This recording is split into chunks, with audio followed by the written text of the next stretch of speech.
Assalamualaikum warahmatullahi wabarakatuh. Salam sejahtera bagi kita semua. Halo adik-adik, bersama saya Kak Bera sebagai pembawa acara dalam kegiatan MPLS Online SMA Negeri 3 Kediri. Sudah bersama kita narasumber Bapak Misbahul Ibad MPD sebagai Waka Kurikulum dan Guru Matematika SMA 3 Kediri. Beliau akan menyampaikan materi tentang pengenalan kurikulum sekolah, pembelajaran abad 21 dan penilaian HOTS. Selamat datang Bapak Misbahul Ibad di channel YouTube OSIS Maga. Selanjutnya, kami persilahkan Bapak Misbahul Ibad untuk memaparkan materi. Assalamualaikum warahmatullahi wabarakatuh. Selamat pagi, salam sejahtera bagi kita semua. Terima kasih atas waktu yang diberikan kepada saya. Perkenalkan, nama saya Misbahul Ibad MPD selaku Waka Kurikulum SMA 3 Kediri. Pada kesempatan kali ini saya akan menyampaikan materi tentang pengenalan kurikulum, kemudian pembelajaran abad 21 dan penilaian HOTS.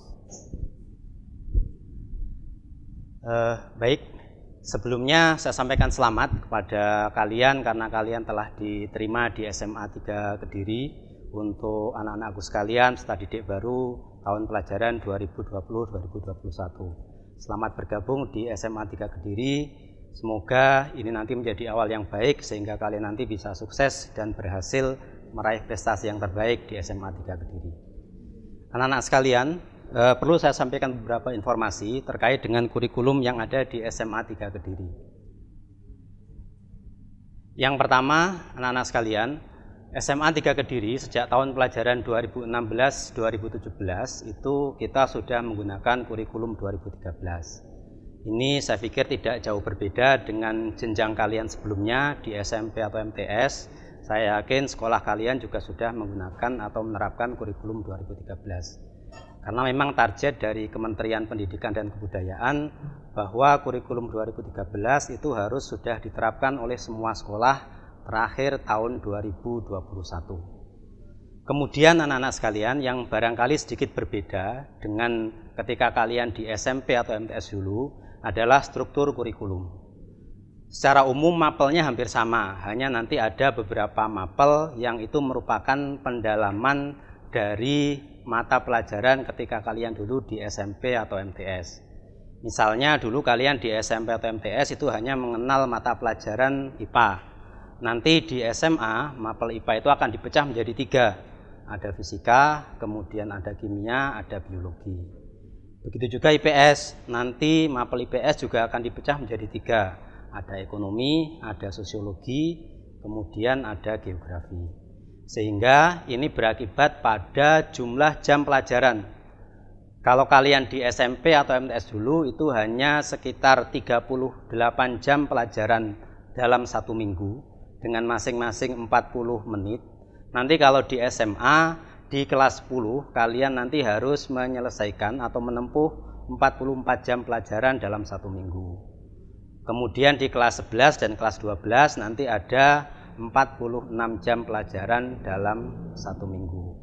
Nah, akibatnya nanti kalian dalam proses belajar di sekolah, kalau dalam kondisi normal, nanti hari Senin sampai hari Kamis kalian akan belajar mulai jam 7 pagi sampai jam 15.45 atau jam 4 kurang seperempat sore. Kemudian hari Jumat nanti kalian akan belajar mulai jam 7 sampai jam setengah 12. Itu kalau dalam kondisi normal. Nah, kalau dalam kondisi pandemi seperti sekarang, nanti akan saya sampaikan di belakang informasinya. Itu anak-anak sekalian terkait dengan kurikulum yang ada di SMA 3. Kemudian yang kedua, terkait dengan penilaian. Ini barangkali juga tidak jauh berbeda dengan ketika kalian di SMP atau MTS dulu. Nanti setiap mapel akan menilai 3 aspek. Yang pertama sikap, nanti ada sikap spiritual, kemudian sikap sosial, kemudian ada pengetahuan dan ada keterampilan. Sama dengan kalian dulu di SMP atau MTS. Nah, barangkali yang berbeda adalah terkait dengan kriteria ketuntasan minimal. Jadi nanti ada KKM, biasanya disebut begitu, yang harus kalian capai untuk kalian bisa lanjut ke jenjang atau materi berikutnya. Yang pertama, untuk nilai sikap, kalian nanti harus memperoleh nilai minimal B atau baik untuk kalian bisa lanjut ke semester berikutnya. Kemudian untuk aspek atau nilai pengetahuan dan keterampilan, kalian harus memperoleh nilai minimal 75. Kalau belum memperoleh nilai 75, berarti kalian harus mengikuti remedi pembelajaran yang nanti akan dilaksanakan atau disampaikan oleh Bapak Ibu Guru sehingga kalian bisa mencapai nilai minimal 75. Itu yang penting yang perlu saya sampaikan terkait dengan penilaian. Kemudian anak-anak sekalian, yang ketiga yang perlu saya sampaikan adalah terkait dengan program peminatan. Nanti mulai kelas 10, jadi di awal kalian sudah harus langsung menentukan program peminatan yang akan kalian pilih. Nah, berdasarkan ketersediaan SDM dan sarana prasarana yang ada di SMA 3, maka di SMA 3 nanti ada 2 program peminatan yang dibuka. Ada yang pertama program atau peminatan matematika dan ilmu pengetahuan alam atau biasa kita singkat MIPA. Kemudian yang kedua ada program ilmu pengetahuan sosial atau yang biasa kita singkat IPS. Seharusnya ada 3, satu lagi adalah ilmu budaya dan bahasa. Tapi karena terkait dengan fasilitas, SMA 3 belum memiliki lab bahasa, sehingga untuk program bahasa ini belum bisa dibuka di sekolah kita. Nah, dasar penentuan untuk kalian nanti masuk di MIPA atau IPS itu dari 4 aspek yang kemarin telah dikumpulkan datanya oleh sekolah. Yang pertama dari angket peminatan yang kemarin telah kalian isi dan kalian kumpulkan pada saat daftar ulang. Pada saat daftar ulang kemarin kalian kan diminta untuk mengisi pilihan pertama kalian apa, pilihan kedua apa, pilihan ketiga apa. Nah, itu berdasarkan minat atau keinginan kalian. Nah, nanti minat atau keinginan kalian itu akan kita tracking, akan kita telusuri dari hasil yang pertama nilai rapot SMP atau MTS. Kalian kemarin juga sudah mengisi nilai rapot SMP atau MTS untuk beberapa mapel, nilai rata-ratanya sudah kalian isikan pada saat daftar ulang. Kita sudah punya datanya. Kemudian yang kedua dari hasil tes psikologi yang sudah kalian ikuti beberapa waktu yang lalu. Untuk hasil tes psikologi, kalian kemarin dites terkait dengan bakat, minat, kecenderungan, dan kemampuan kalian. Nanti hasilnya akan muncul, kalian nanti lebih cenderung di program peminatan MIPA atau IPS. Jadi akan muncul rekomendasi seperti itu. Kemudian yang keempat dari hasil tes akademik. Nah, ini juga sudah kita laksanakan beberapa waktu yang lalu. Nanti hasilnya juga akan kita gunakan untuk memetakan kira-kira kalian nanti masuk di program peminatan MIPA atau IPS. Dari 3 hal itu nanti kita kumpulkan datanya, kita olah sehingga sekolah bisa memutuskan kalian nanti akan masuk di peminatan MIPA atau IPS. Satu hal yang perlu saya sampaikan bahwa kalian nanti akhirnya masuk jurusan atau peminatan MIPA atau IPS itu kalian tidak perlu khawatir, tidak perlu bingung, tidak perlu takut. Kalian tetap punya kesempatan yang sama untuk bisa berprestasi. Kalian tetap punya kesempatan yang sama untuk meraih nilai yang terbaik. Dan kalian tetap misalnya nanti setelah SMA pengen melanjutkan ke jenjang pendidikan yang lebih tinggi, kalian tetap punya kesempatan dan peluang yang sama untuk bisa masuk perguruan tinggi favorit sesuai dengan keinginan dan harapan kalian. Itu yang penting yang perlu saya sampaikan terkait dengan program peminatan. Kemudian yang keempat, anak-anak sekalian, yang perlu saya sampaikan bahwa SMA 3 Kediri mulai tahun 2017-2018 itu kita sudah menggunakan sistem kredit semester atau SKS. Perlu saya informasikan bahwa di Kota Kediri itu ada 4 SMA yang sudah ditunjuk oleh Direktorat PSMA untuk melaksanakan program SKS dan salah satunya adalah SMA 3 Kediri. Secara singkat bisa saya sampaikan bahwa SKS adalah bentuk penyelenggaraan pendidikan yang peserta didiknya menyepakati jumlah beban belajar yang diikuti dan atau strategi belajar setiap semester pada satuan pendidikan. sesuai dengan bakat, minat, dan kemampuan atau kecepatan belajarnya. Ini yang perlu kita garis bawahi, sesuai dengan bakat, minat, dan kecepatan belajar kalian masing-masing. Saya yakin kalian, peserta didik baru yang diterima di SMA 3 Kediri, itu memiliki kecepatan belajar yang berbeda-beda. Sebagai ilustrasi atau contoh, misalnya ada anak yang bisa langsung memahami materi hanya cukup dengan sekali membaca. Kemudian mungkin teman kalian yang lain ada yang perlu sampai 2 kali membaca. Kemudian bahkan ada yang sampai 3 atau 4 kali. Nah, dari situ seharusnya memang kecepatan anak dalam memahami materi itu berbeda. Nah, di program SKS ini, kalian yang nanti bisa memahami materi dengan cepat difasilitasi oleh sekolah. Sehingga yang kalian nanti harusnya belajar di sekolah atau di SMA 3 selama 3 tahun, kalau kalian bisa cepat dalam menyelesaikan materi, nanti kalian bisa belajar di SMA 3 hanya dalam waktu 2 tahun. Ini mungkin kelihatannya hampir sama dengan dulu program akselerasi, tapi secara prinsip berbeda. Dulu kalau akselerasi kalian dari awal sudah dipetakan, dites, kemudian dimasukkan di kelas akselerasi. Tapi kalau di program SKS nanti tidak seperti itu. Kalian tetap belajar bersama yang lain, teman-teman kalian yang lain, tapi kalian mungkin dalam materi itu lebih cepat dibanding teman-temannya yang lain. Sebagai informasi, kakak kelas kalian yang sekarang kelas 11 itu ada 14 anak dari program MIPA dan ada 2 anak dari program IPS yang kita prediksi bisa menyelesaikan pembelajaran dalam waktu 2 tahun. Saya yakin nanti salah satu, 2 atau beberapa dari kalian bisa mengikuti jejak kakak kelas kalian untuk bisa menyelesaikan program pembelajaran dalam waktu 2 tahun. Itu hal penting yang perlu saya sampaikan terkait dengan informasi sistem SKS.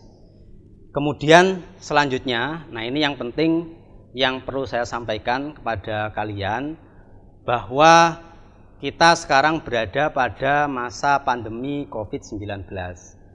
Berdasarkan SKB dari 4 menteri, bahwa untuk sekolah yang berada pada zona kuning, orange atau merah, itu harus melanjutkan kegiatan belajar dari rumah. Kalau kita lihat peta terakhir yang dikeluarkan oleh BPPD, bahwa Kota Kediri dan Kabupaten Kediri sebagai mayoritas tempat tinggal dari kalian itu masih statusnya zona orange. Sehingga untuk tahun pelajaran baru ini yang harusnya dimulai hari ini tanggal 13 Juli 2020 itu nanti kalian tetap melanjutkan kegiatan belajar dari rumah. Nah, yang jadi masalah adalah kalian yang pertama belum kenal dengan Bapak Ibu guru. Kemudian yang kedua kalian juga belum kenal dengan teman-teman yang ada di kelas kalian. Sehingga nanti Bapak Ibu guru setelah kegiatan MPLS ini akan memfasilitasi kalian.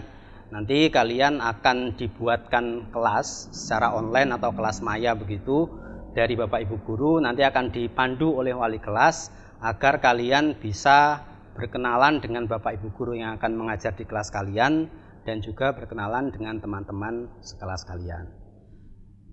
Nanti teknisnya akan disampaikan oleh Bapak Ibu wali kelas. Nah, kemudian yang perlu saya tekankan bahwa nanti pembelajarannya tetap kita lakukan secara online. Jadi kalian harus menyiapkan fasilitas minimal punya HP Android yang bisa support beberapa aplikasi untuk pembelajaran online. Syukur alhamdulillah kalau misalnya kalian punya laptop yang nanti bisa dimanfaatkan untuk kegiatan pembelajaran. Nah, berarti kalian nanti harus mengikuti semua kelas yang dibuat oleh Bapak Ibu guru. Nanti kalian di kelas 10 itu ada 16 mapel. Berarti kalian harus mengikuti 16 kelas tersebut. Nanti kelasnya akan disampaikan atau diinformasikan oleh Bapak Ibu guru. Nah, kemudian sekali waktu mungkin nanti Bapak Ibu guru akan menyelenggarakan video conference dengan kalian agar istilahnya kalian punya kedekatan dengan Bapak Ibu guru. Karena kalian kan sekali lagi belum pernah bertatap muka bertemu langsung dengan Bapak Ibu guru. Berbeda dengan kakak kelas kalian yang kelas 11 dan kelas 12. Sehingga nanti mungkin di awal atau di pertengahan nanti Bapak Ibu guru akan menyelenggarakan video conference dengan kalian untuk berkenalan dengan kalian agar proses pembelajaran nanti bisa berjalan dengan lancar. Hal penting lagi yang perlu saya informasikan bahwa nanti untuk struktur kurikulum itu juga akan kita sederhanakan. Harusnya kalau pembelajaran normal itu dalam sehari kalian harus menempuh 4 atau 5 mapel. Nanti dalam masa pandemi pembelajaran online ini kalian dalam sehari nanti hanya ada maksimal 3 mata pelajaran yang harus kalian ikuti. Dan untuk waktu pembelajarannya nanti juga dipersingkat mulai jam 7 pagi sampai jam 12.30 untuk hari Senin sampai Kamis, dan jam 7 pagi sampai jam 11.30 untuk hari Jumat.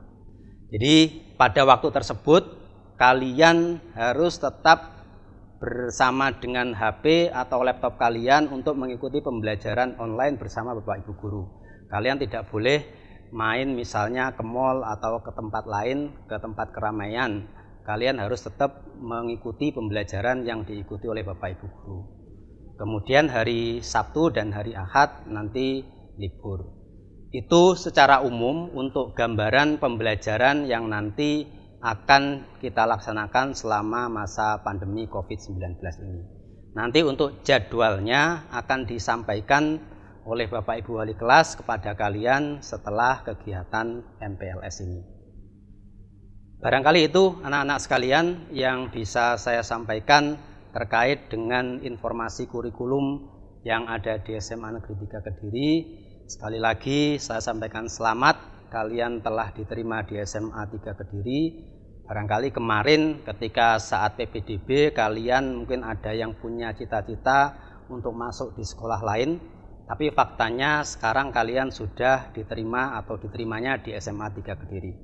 Niati itu dengan baik, kemudian jalani prosesnya dengan baik. Insya Allah kalian nanti juga akan bisa berprestasi dan mendapatkan hasil terbaik selama belajar di SMA 3 Kediri. Demikian yang dapat saya sampaikan. Terima kasih atas perhatiannya. Mohon maaf kalau ada kekurangan. Saya akhiri. Assalamualaikum warahmatullahi wabarakatuh. Selamat pagi, salam sejahtera bagi kita semua.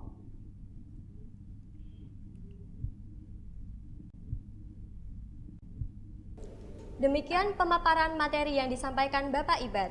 Semoga bermanfaat bagi adik-adik dan jangan lupa jaga kesehatan. Stay tune terus di akun medsos OSIS Semaga. Jangan lupa untuk like, subscribe, komen, and share channel YouTube OSIS Semaga. Nyalakan lonceng notifikasinya ya, supaya kalian bisa mendapatkan konten-konten terbaru dari kita. Sekian dari kakak, bila ada salah kata mohon dimaafkan. Akhir kata, wassalamualaikum.